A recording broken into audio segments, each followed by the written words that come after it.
Welcome, everybody. Give Welcome. you a minute to roll in here to talk about our sexy topic of student loans. Yay.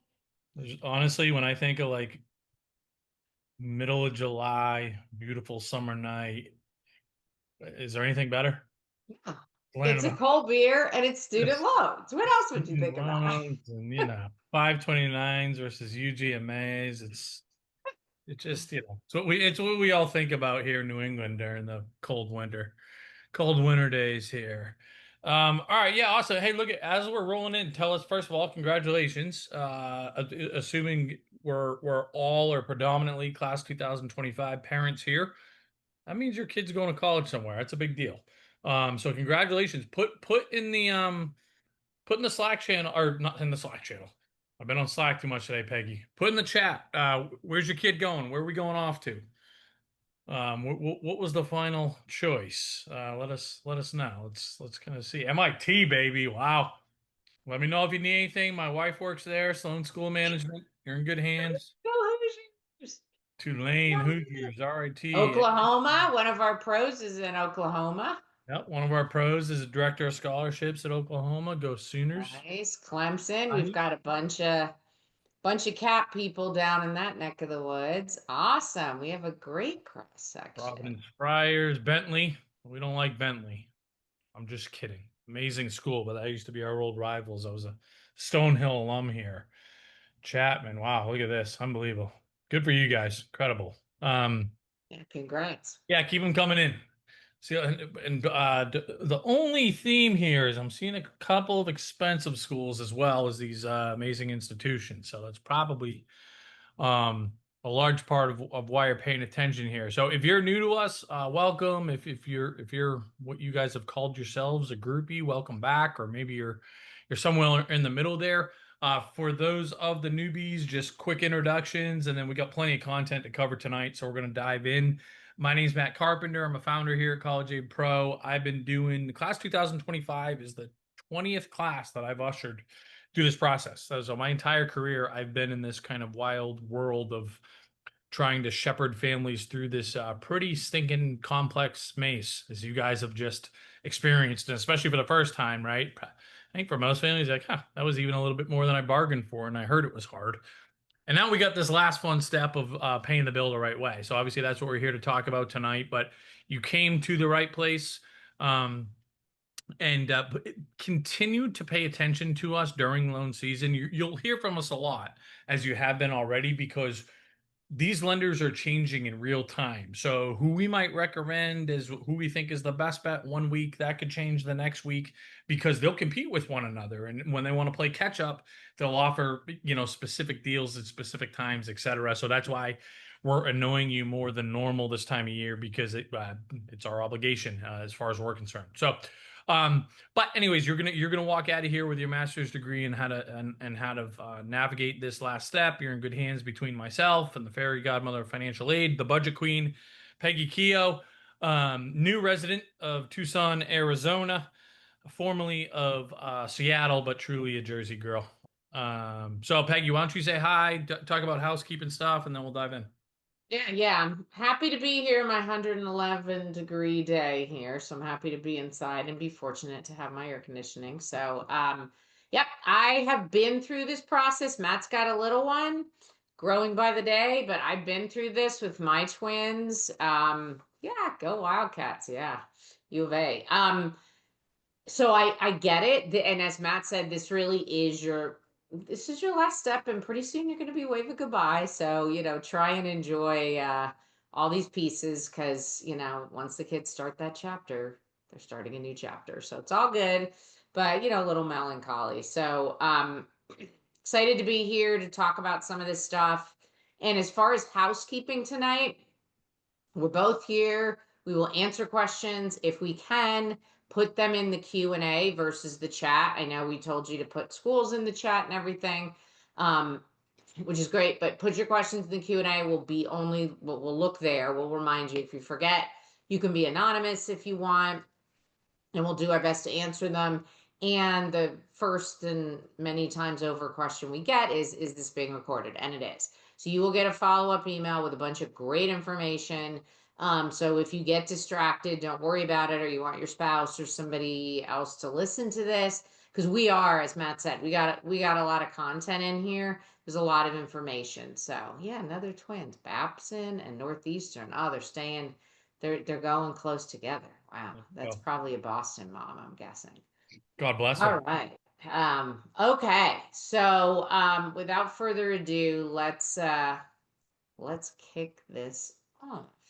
So, for our new people, we are College Aid Pro, and this truly, I don't know, Matt probably didn't say it because he doesn't always. He never brags about himself. You'll realize that about him. You got the wrong But guy. Yeah. Yeah. he's one of the co-founders at College Aid Pro. But this end of this slide to empower families to shop smarter for college. That's really what we do. We're very mission driven, and doing these kind of events and helping you navigate this.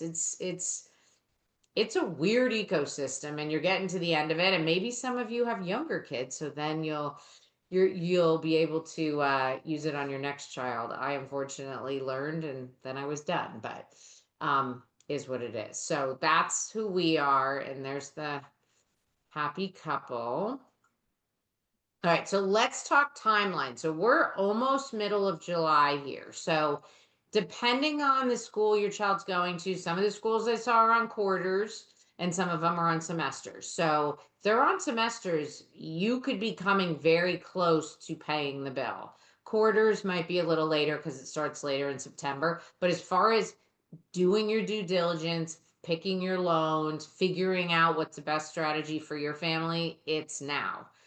You really shouldn't delay anymore because I'm going to talk about payment plans in a few minutes. Those could be starting to be due like even sooner than if you're doing the whole bill at once.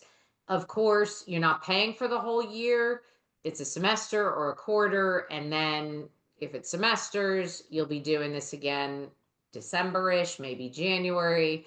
My kids was about a month different from when I had to pay the bill, which is pretty major. But that's the flow. Once you do it for a year, you'll get the whole flow of it, and it won't be a big deal. Most loan applications, they can be completed pretty quickly. But again, this is when you want to be doing this mid-July, because some of the payment plans could have already started. Don't worry, but you'll figure it out. But I'll talk about that in a minute. So as far as cash flow, if you're thinking of needing any sort of loans, we're going to go through all the options in a few minutes, but obviously the least amount you can borrow, the better. So it's a good time to kind of think about your child and what money you spend on your child and what extra money. I know my Costco bill alone almost went down $100 when my son Brennan went to college. He ate a lot. So that's one piece. It could be activities and different things that you're spending on your child who's going away, and that's ending. So any little piece like that can really help. But sit down if you're married and talk about the cash flow. Maybe, I'm just going to say it, maybe if you don't have a budget, you can think about creating a budget. Maybe even not a nitty gritty one, but a high level budget. You might be able to find some money, and it could really help with lowering the amount you need to borrow, and then that could be times 4 years. It's huge.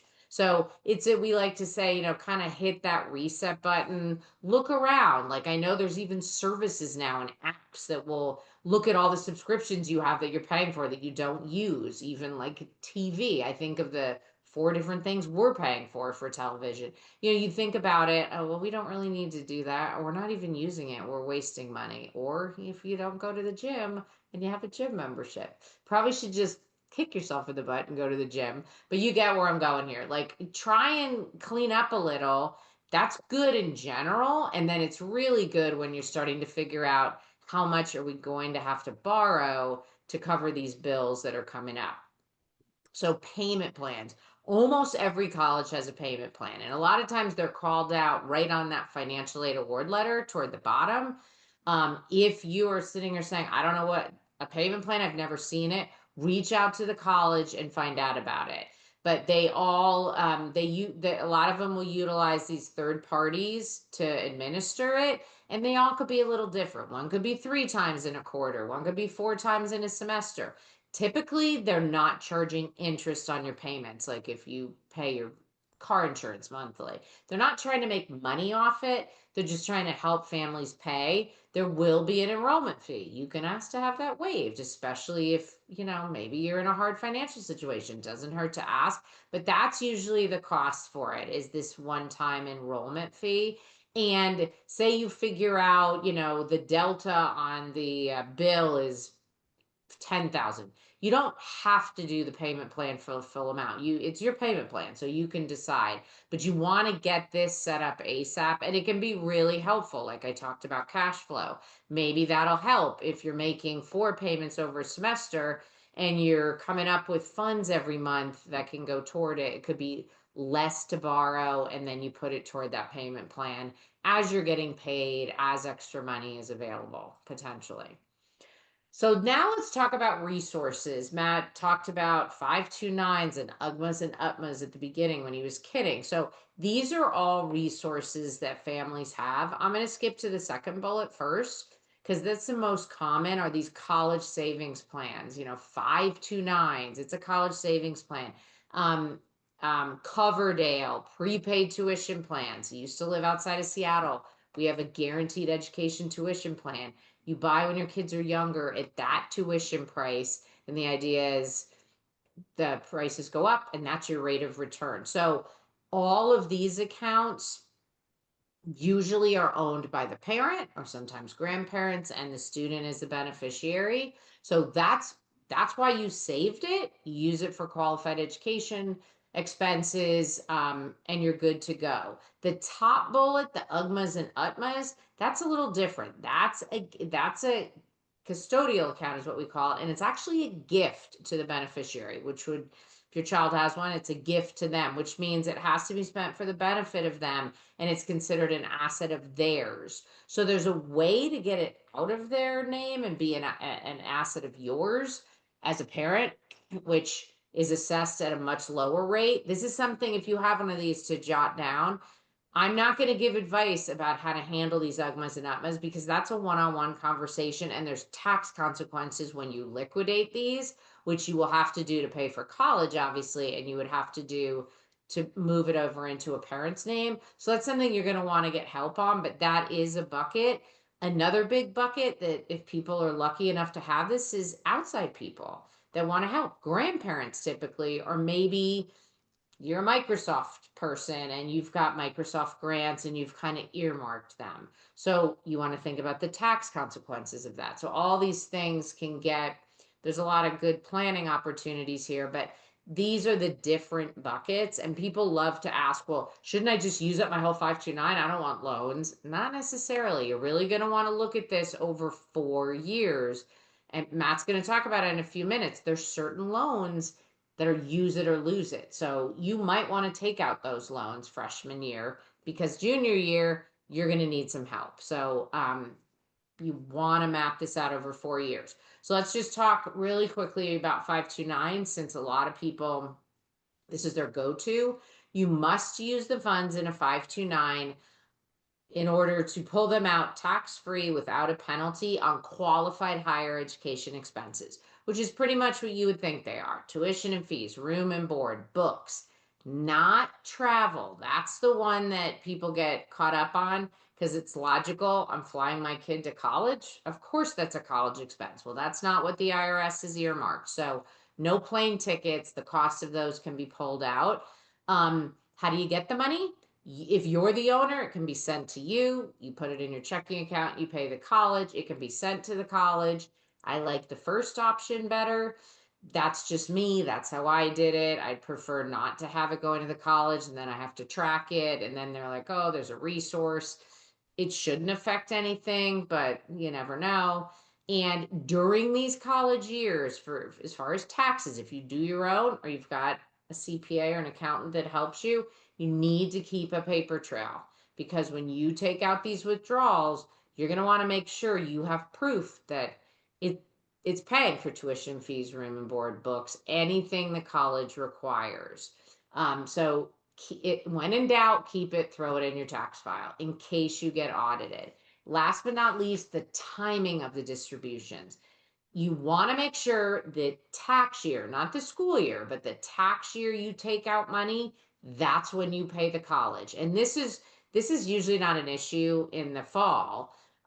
But for spring, winter semester, winter quarter, it can be an issue. Because if you pull out money in December to pay a bill in January, the IRS doesn't like that. That's 2 tax years. So make sure you time it so when you're taking out those funds, you're actually paying the college or the university, just so you don't get letters from the IRS that you have to handle.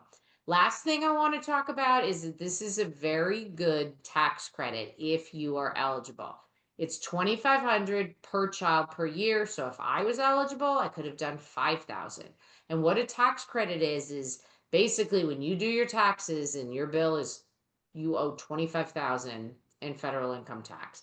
If I had this tax credit, I would owe 20,000. That 5,000 credit for each one of my kids would come right off my liability. So it's a great tax credit. You can see here, just like most things with the IRS, there's a phase out. So the adjusted gross income for married filing jointly, 160 to 180. So if you're under it, you're good. If you're in the middle, it's going to be prorated. If you're 181,000, fortunately, you're not eligible. In order to qualify for this, and a lot of people make this mistake the first year, you have to have $4,000 of tuition and fees or book expenses that you pay out of an account that doesn't have a tax advantage. 529s have a tax advantage. They grow tax free. You don't pay tax on the earnings if you use it for the qualified expenses. That's double dipping. If you say, hey, I'm taking the tax break on my 529. Oh, and by the way, give me a tax credit. IRS doesn't like that. So make sure you've got that 4,000 that you're just paying out of cash flow or wherever you're paying it. Make sure there's no tax advantages. Otherwise, you won't be eligible that year, that tax year to take it. And lastly, the student must be a dependent and claimed on the tax return, unlike other places in financial aid where that doesn't matter. For this tax credit, it does because, it's an IRS thing. But it's just a great credit that we like all our families to know about. And again, it's per child. So if you have triplets, you can take it times 3 if you're eligible. All right, Matt, I'm going to turn it over to you. Beautiful. Okay, so we're not going to spend too much time here because we're going to kind of rip through each one of these as more of a table of contents for borrowing in general, right? It would make our jobs easier, your jobs easier if we could tell everyone, here's the best loan, right? And it really doesn't exist. So that's why there is no one size fits all. How do you find the right loan for your family? Because we have this conversation as a team dozens of times a day with different families, right? This time of year, collectively. And if we're meeting with 50 different families, we're probably going to have 40 different recommendations because it all depends on that family's criteria. So you got to figure out what's your family's borrowing criteria. You're probably saying, what the hell is borrowing criteria in general, much less what my family, we're going to talk about that. Okay. And then we're going to start with, trying to have you anchor, because we get this question a lot. Obviously, we're at the finish line, but we get this question again, even at this stage. How much is too much to borrow? How much is too much to put on my kid versus me, whatever. So we'll start there, Peggy. And you can skip. Actually, let me just share my screen because Yeah, I'll because you can actually show this. Yeah. yeah, and if you want to just, I'll actually grab this link and put it in chat. But if guys, if you haven't created a free account with us, do it right now. I just put the link in the chat, and I know many of you have, right? Most of you have. But this is what our kind of home dashboard looks like. So of course, what your SAIs are, versus your budget, which is what you play with here. But when we talk about the affordability piece, kind of what we're talking about is, here's my budget that of course I can manipulate at any time. This is my sandbox here.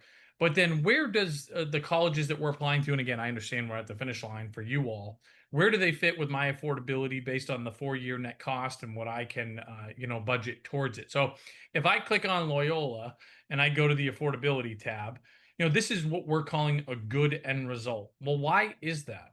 Okay, because The 4 year out of pocket at Loyola is for a 2026 or 2025 family, $336. My 4 year net cost, because the student got some scholarships, need-based financial aid, 224. We have a 4 year budget of 145. Now again, the software does all this for you guys, so you're not doing any thinking here. So this family over the course of 4 years, and guys, this is how we want to look at it. This is not a 1 year investment, it's a 4 year investment. They're going to have to borrow $78,000. Okay. Now, why is that a good end result? That sounds like a lot of money because it's less than we expect this student to make as a graduate from this college with this particular major. They're going to major in computer science. The average first year salary for graduates of Loyola Chicago in computer science is $101,000. So we're below that.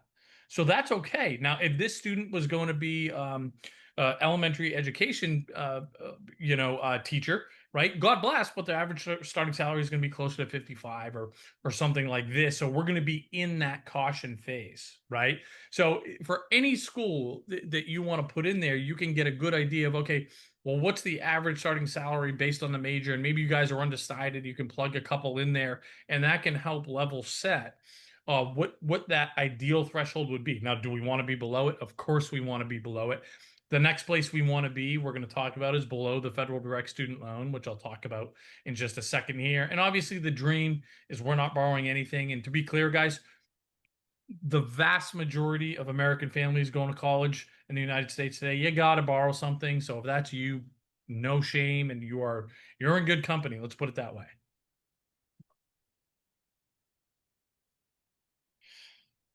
Okay, so again, we're going to hit on each of these. This is more, again, just kind of table of contents. Here's all the loans that are available to you. But Peggy, you can go to the next slide, and we'll kind of dive into the first one where we'll spend a little bit more time here. Now, I'm pretty, adamant on this. We are largely in agreement as a team.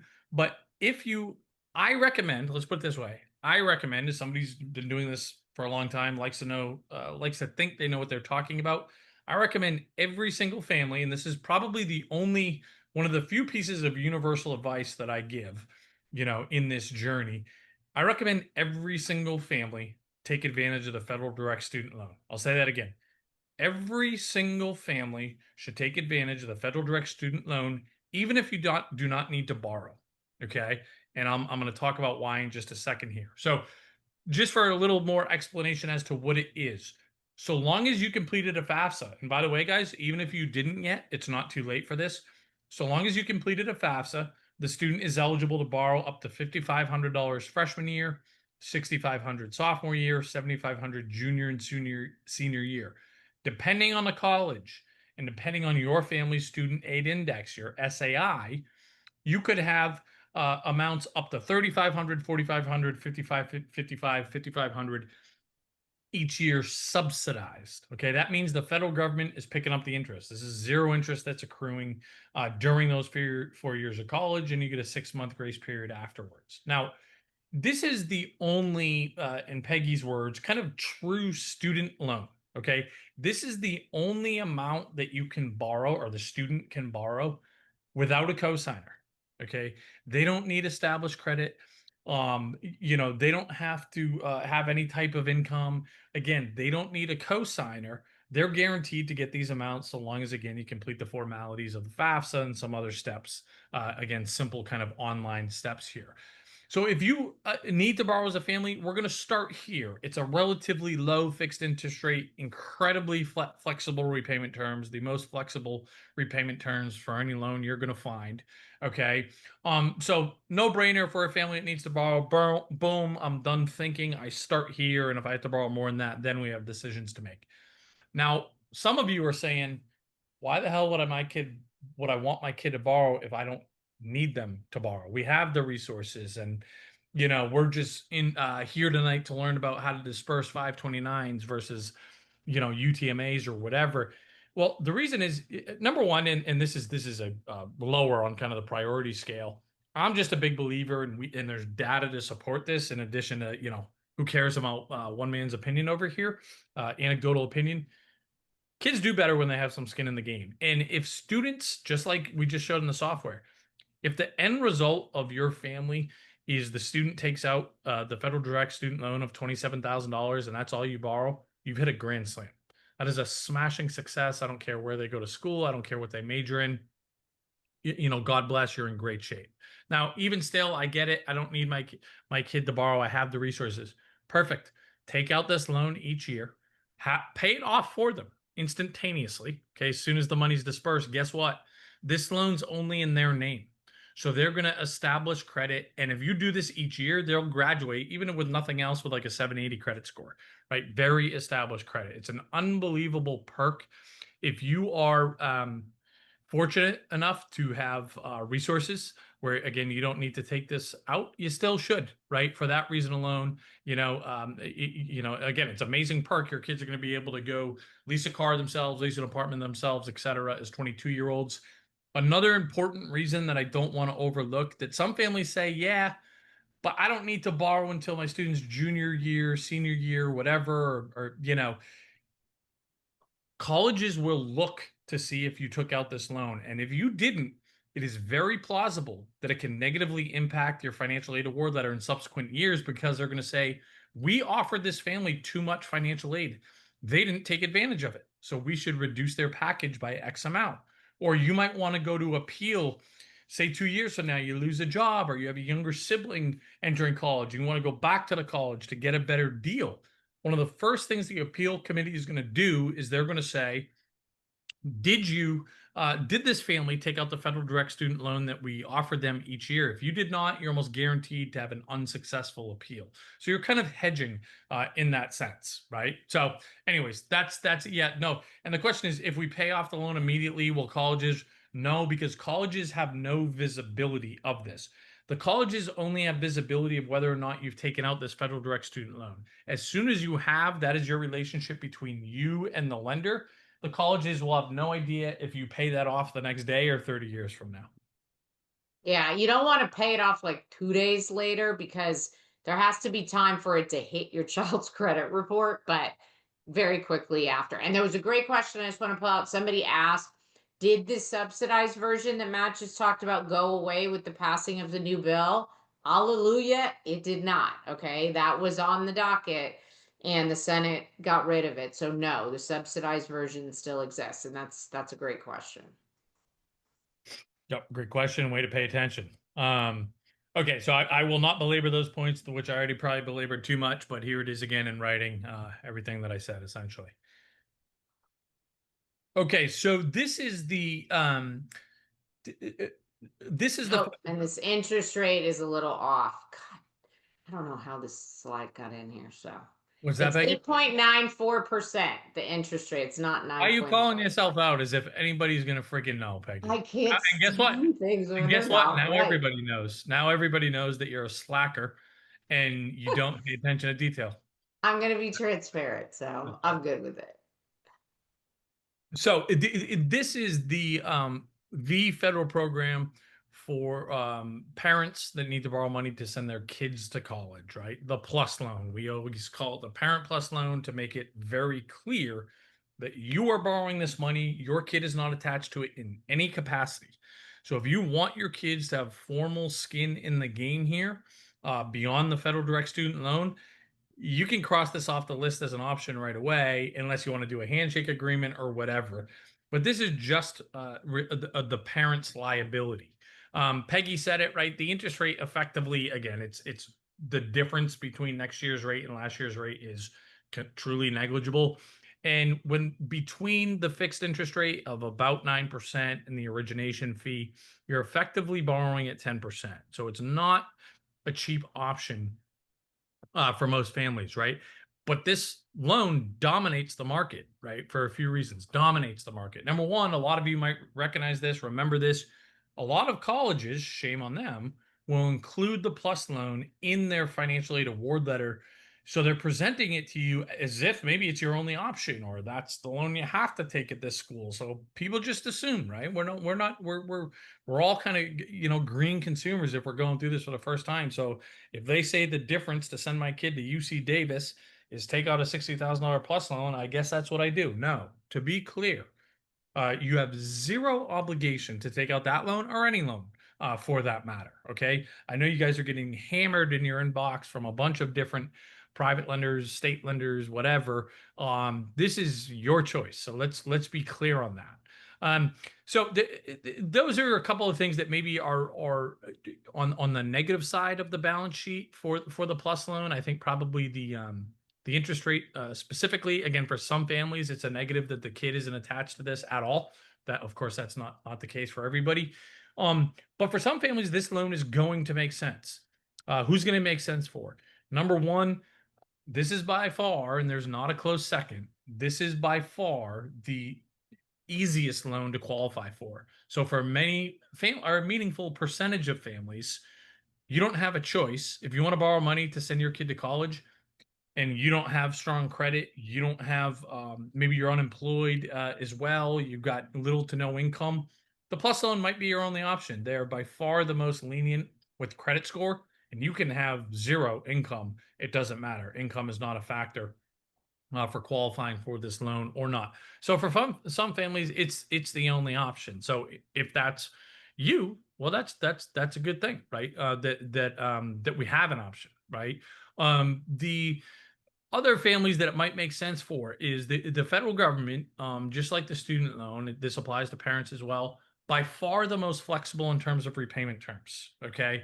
You can have the longest repayment terms. You can have what's called RAP is the acronym, and the new regime here with the new part of the big beautiful bill that got passed through Senate last week. But basically, you can choose a repayment plan that is tied to your income. So if your income is really low, it will minimize the amount of your monthly payment. So this could make sense again for families that have a low income, or maybe you have a really unpredictable job. So maybe you're a business owner, you're starting a business, and it can be feast or famine, or you don't know how it's going to go. You might say, yeah, I could get a higher interest rate, or a lower interest rate, but I'd rather have the flexibility of working with the federal government. Or I'm in sales, and again, same deal. It's really unpredictable.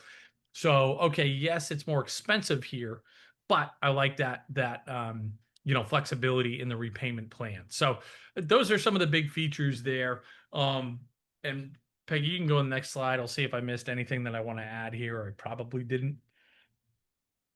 Yeah, no, and it's also they've made it very easy, actually, the actual process of Yeah, applying. did you mention the new caps that are coming? I did not. So thanks you for flagging that. So historically, this has been a good news, bad news, and if you ask Peggy and I, largely bad news, or we'd lean more on the bad news side. You can borrow unlimited amount through the Plus loan. You didn't get any financial aid from Columbia, and you don't have a dollar in the bank, no problem. They're going to cut you a check for $100,000 a year for Columbia, right? No issue. Okay. Again, maybe good news for your family there, but that gives permission for the colleges to charge an unlimited amount for college, because they know the federal government's going to cut a blank check, right? Even for families that cannot afford it. Okay. Which, again, not to sidebar too much here, but we would argue is maybe the number one variable, or one of the biggest variables for why college costs have exploded and continue to outpace inflation by a meaningful clip. One of the big changes here is that starting next year, again, this won't apply for you guys for freshman year for the class 2025, but it will for your student sophomore year, right? And for your colleagues behind you in the class 2026 for their kids freshman year. The big changes here are that you cannot borrow more than $20,000 a year through the Plus loan, okay? But total, that amount cannot exceed $65,000. So it's not like $20,000 a year times four, 80,000. If you borrow 20,000 for those first 3 years and you're at 60,000, you're only going to be able to borrow 5,000 through the Plus program for senior year. So they're enforcing some caps. They're putting some guardrails on us. They're not going to write us blank checks any longer starting next year. Good call, Peggy. Thank you. We should probably add a slide for that. Make a note there, Peggy, in your notebook. Yeah, that a girl. So all right. So this is a program that gets talked about a lot less, or an option that gets talked about a lot less, and we try to do our best to give this some air, because not every most people just go through the federal government, or then they look in the private sector, right? Because those are probably the two loudest in terms of marketing. Um, state There's about 20 states in the country that have their own borrowing program, and if you are a resident of that state, you can borrow through that program, whether your student goes in state or out of state, and a lot of them are very competitive. So make sure that you take a look at your state and whatever state your kid is going to school in to see, what are the pros and cons of those borrowing programs. Both for there, of course, there's variations between state programs, but one thing that's um, true across the board is that these are more traditional kind of student loans in the sense that both the student and the parent are formally attached to this loan, the parent as a co-signer or a co-borrower. But again, for families that say, hey, my kid's got to have some kind of formal attachment to this liability, that these programs are going to check that box. There's 3 states, and actually, Peggy, we got a fourth one to add here. There's now 4 states that anybody can borrow through, regardless of where you live or where your kid goes to school. Rhode Island, Massachusetts, Iowa, and now Kentucky has joined the party. So those Oh, four nice. states, yeah, they're brand new to the party. Those 4 states, even if if you're a California resident and your kid's going to the University of Michigan, you can borrow through Kentucky. Or Iowa or Mass or Rhode Island. Point being, these are some options that you probably want to do your homework with. Pretty good programs. Again, there's a variation here, but competitive with rates, competitive with repayment terms, certainly better rates than the federal government, for example. So not as flexible as of repayment terms. I should be clear. Not as flexible of repayment terms as the federal government either. Um, but want to give them some shine. Go ahead, Peggy. Okay, so the private student loan sector, right? This is a kind of its own, I don't know, channel, its own world. There's not a ton of options there, right? There's, 8, 10 kind of big banks that are competing with one another. Like I said, these guys are competing on a weekly basis, especially during this kind of feeding frenzy season, which is July and August. So again, pay attention to us because these guys will continue to, again, tweak their current offerings if they fall behind. So it usually ends up being that we end up promoting some quote unquote no name type of lenders because they're trying to catch up with the bigger players, in this sector, which could mean a better deal for you all. That's what we want, right? We want them to compete with one another as consumers. So a couple talking points here, right? Private student loans. This is more what we're talking about is your traditional, your Sally Mays of the world, your College Abs of the world, your SoFis, your Ascents, your Citizens. These are again what I think a lot of people think about with private student loans. The student is the borrower; they're kind of the first person of the party, and then the parent, presumably, it doesn't have to be a parent, but presumably the parent is there as the co-signer. There's a huge variation of rates and less so repayment terms, although there are absolutely variations in repayment terms, but there is a huge variation of rates here. And the rates are all tied to how strong um, the cosigner is in terms of their credit application. And in some cases, the student, right? More lenders than you might think will look at the student's credit in addition to the parents. And we kind of got a question. I got a question right at the beginning of the presentation that said, hey, we applied for we have near perfect credit and we applied for a loan, through this lender that we heard had introductory rates of 3 or 4%, and we got an 8% rate. The lender that they mentioned, I happen to know, also looks at the student's credit. So they might have just started to have an established credit score of 650, right? Because they just got started, but they're going to take a blended rate. So even if the parents are at 830, they're going to take an average here and they're somewhere in the low 700s or mid 700s. Now we got this 8% rate. So that's one of these huge things like, well, how the heck are we supposed to know this? You're not really. These lenders predominantly are not known necessarily for their transparency.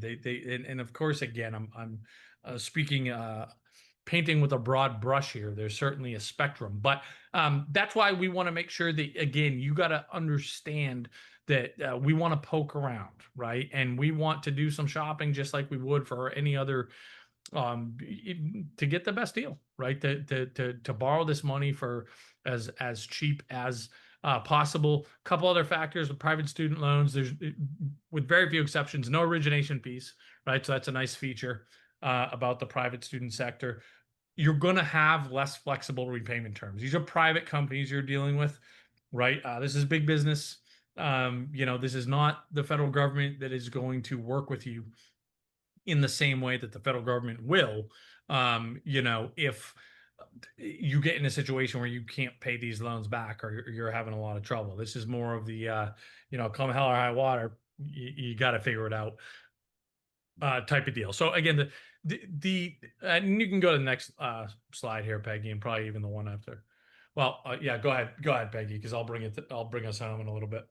Yeah. So let me just take a minute. Lots of great questions, guys. Let me just take a minute to talk about those other kind of alternative ways to do this. This was an amazing way to pay for college several years ago. Matt and I were doing this hand over fist with families because interest rates were low and people were refinancing their homes and their principal and interest payments were going down, which was great for their monthly cash flow. And they might have some extra money. So that's like a cash out refi to pay for college. It's a different world now. As we all know, mortgage rates are pretty high. Hopefully, you refied when they were lower and you're sitting on a nice low interest rate. You don't really most likely want to mess with that and do any sort of refinancing. You can do a home equity line of credit that's over here on the left. They call it a HELOC. And that's just a bucket of money that you get approved to pull from the equity in your house. And you could use that.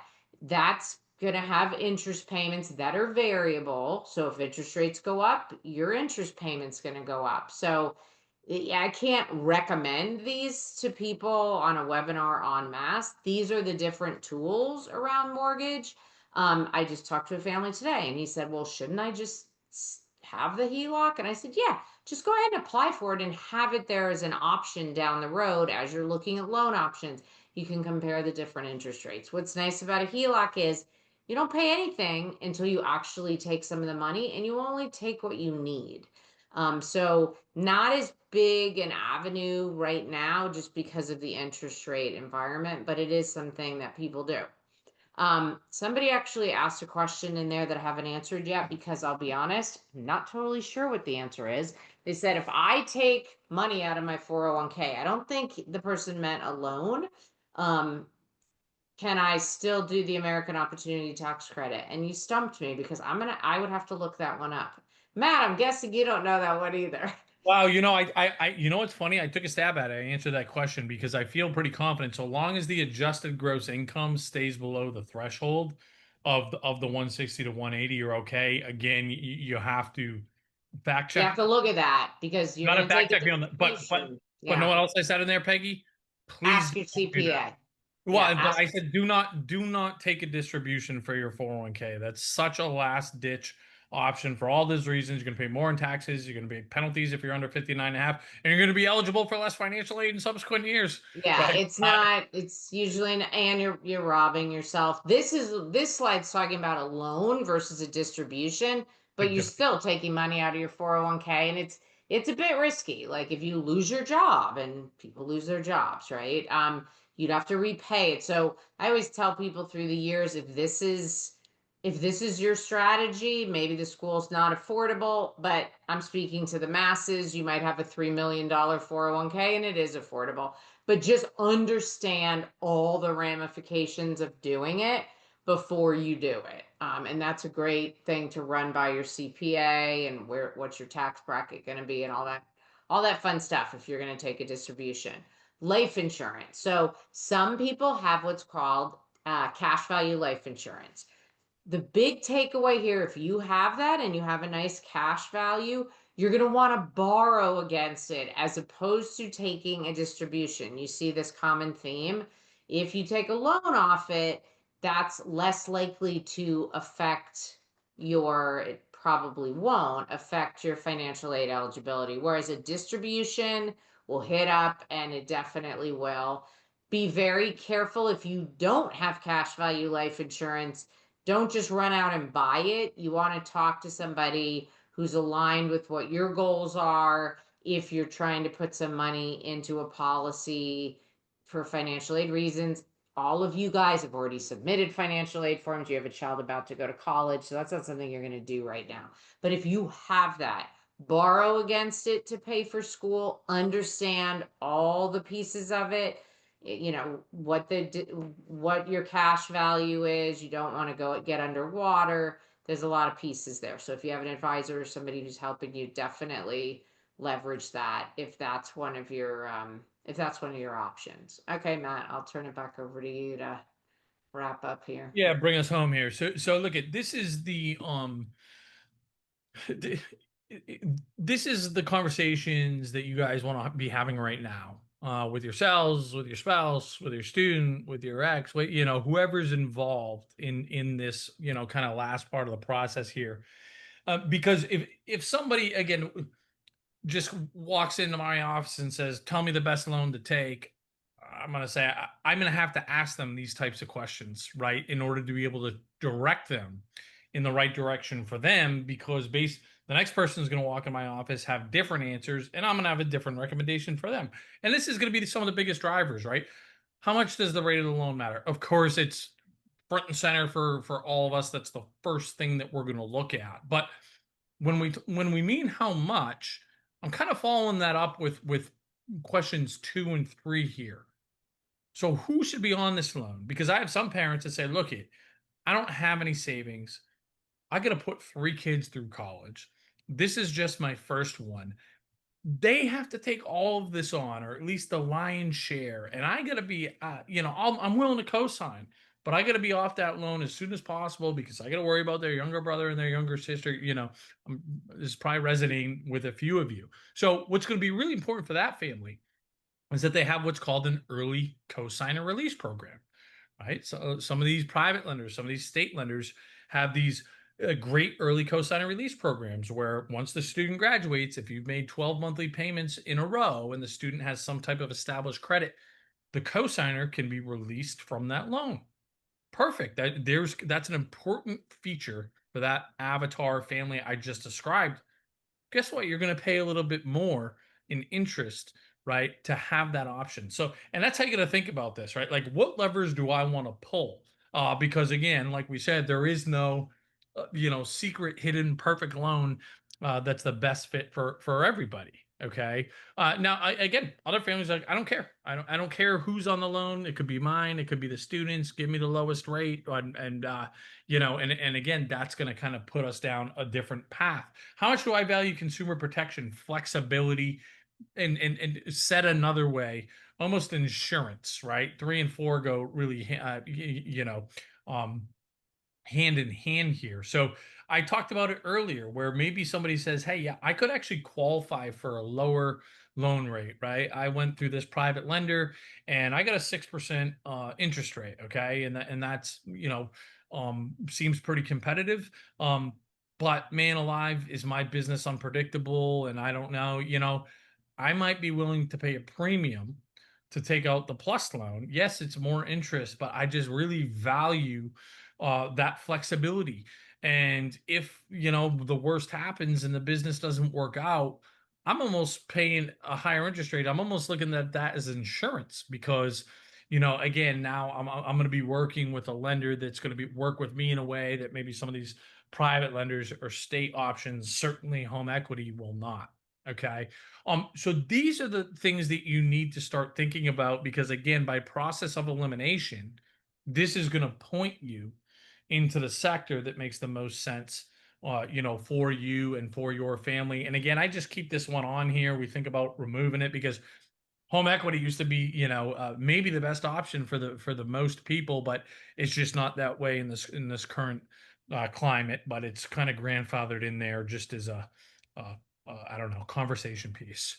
Okay, so why do the rates matter here, right? And you can just pop it up there, Peggy. A lot of people say, you know, well, who cares? It's only a, you know, a 2% difference. You know, what's it matter? But if we're taking out the parent, if we max out the plus loan, so we borrow $65,000 over the course of 4 years, okay, versus a private loan that's just 2% lower. no fee at 7%. Okay, again, we're not talking about a huge amount over the course of 4 years. I don't want to minimize $65,000 too much, but even a $65,000 loan with less than a 2% interest rate, that's going to cost us almost 20,000 more dollars, right? For that 2%. So I, I think it's important to show this case study because I think a lot of families at this stage, they're just freaking tired. You guys have been having to make this a lot of decisions over the last 8, 12 months, and what schools are we going to apply to? Do we get in and financial aid award and appealing and making a final decision? It's just like, all right, now I'm done making decisions and doing homework, and like, stay the course, guys, kind of stay with us here. Because I hope this is motivating, right, to say that even a 2%, less than 2% difference, it has a meaningful impact on how much we're going to ultimately pay for college, and our kids are going to pay, uh and all that. And Peggy, let me on that note share my screen if I could. Sure. And I'm going to so here's what I'm going to recommend, and please everybody really consider taking advantage of this tonight. So this is something that we're doing a special for those of you that followed with us before. We always try to reward our live audiences. um and and Peggy will put this in the chat right now. Book an hour to meet with one of us. Just book that hour. Doesn't have tonight, because if you book it tonight, you get 20% off. I know it expires at midnight tonight. So an hour, so it'll be $240. Or we charge $299 an hour, so you get $60 off. So it'll be whatever that is, 240. Let us help make some of these decisions for you. Now, first thing we're going to do, we're going to stare at the offer that you got um, from these colleges. Did you get a good enough deal? Right. We're gonna take a look at that, because so many families don't know that they're actually not getting as good a deal as they should. We'll look at your financial aid applications. Did you are there anything that we would do differently that can maybe help you get a better deal? And then finally, what loan should your family take, right? We will get granular and make a firm recommendation in that hour of, you guys should go to the private sector, and within the private sector, you should go with Sally Mae. Okay, you you're a Texas resident, but your kid's going to school at Middlebury in Vermont. You should use VSAC, right? Because Vermont has an amazing program if you're a resident or you go to school in that state, right? You guys, you should use your 529 all up front versus spreading it out over 4 years, or maybe it's vice versa, right? So this is an important last part of the process. So you just want to make sure you nail it. We will help you nail it. Again, you can meet anybody you meet with on our team. You're going to be in unbelievably good hands, right? Ryan Callahan, this is director of financial aid at Harvard. Josh DeMeo is the director of financial aid at MIT, right? These guys know what they're talking about. JP Schmidt, he's a former director of financial aid at USC, right? Peggy and myself and anybody on our team that you meet with, you're going to be in great hands. So it's I don't think it's an exciting thing to make an investment to be like, I'm going to pay money to learn how I'm going to pay my bill, right? But this matters here. And again, for a ton of people that we meet with, guess what? You'll get an immediate ROI, because we will, be able to tell, can you get more money from MIT or Clemson or USC, right? A lot of these colleges that I'm just rattling off that we saw, Babson, Northeastern, that we saw earlier, right? So it's a worthwhile investment. Please take advantage of it. Again, folks that showed up live, you're going to get $60 off so long as you book it today. And all you got to do, what is it? So within the link here, right? Yeah. It's loans 20. You go to schedule your meeting here, and right at checkout, you just add your promotion code, right? Loans 20. You hit apply. It'll knock off your $60 and you're off to the races. And right then you'll put in your card information, you'll pay, and then right then you can book a meeting. And if you don't know, let's just say you're not with your ex, or you're not with your spouse tonight, you can just book a meeting, reschedule it if it's you need to or whatever. But that is you'll thank yourself, and if not, come see me, right? If this ends up being not a good investment, come see me. Another thing that you're going to get within that meeting too is we have a list of really comprehensive um, private scholarships for in-college students, scholarships that have not we haven't missed a deadline on yet. And then we have some loans that are not advertised to the public. They're more philanthropic programs, and some of these have incredibly low interest rates. Some of them are no loans interest rates. So these are some relationships we have with more philanthropic groups that are going to get better rates than you're going to get anywhere. And as part of our uh, understanding with them, we don't share that in kind of a public capacity because all of them have limited pools. The cash dries up. So take advantage of that. You will thank yourself. That can be your own graduation gift. You don't have to make any more decisions here. Let us kind of grab the wheel here. But If you book an hour, somebody's saying, do we have to, is it a double rate if we have twins? No, it's not a double rate. You got an hour with this expert. You pay for the hour and you can talk about your financial situation and your goals are the same, even with two kids, right? So no, you don't have to book 2 hours. If you get through an hour and it was really, really helpful, but you need more, you can book it, but you don't need to because you have twins. yep. I feel your pain. We're not charging you double with twins. That's not what we want to do here. So, Nope. um, yeah, yeah, you guys had tons and tons of great questions. We did our best. We never, when we have big crowds, we can never get to all of them. So we did our best. Hopefully people were looking at some of the answers that we gave and that was helpful to you because I think some of them were a lot of similar questions. So Oh, I know Peggy, this. sorry.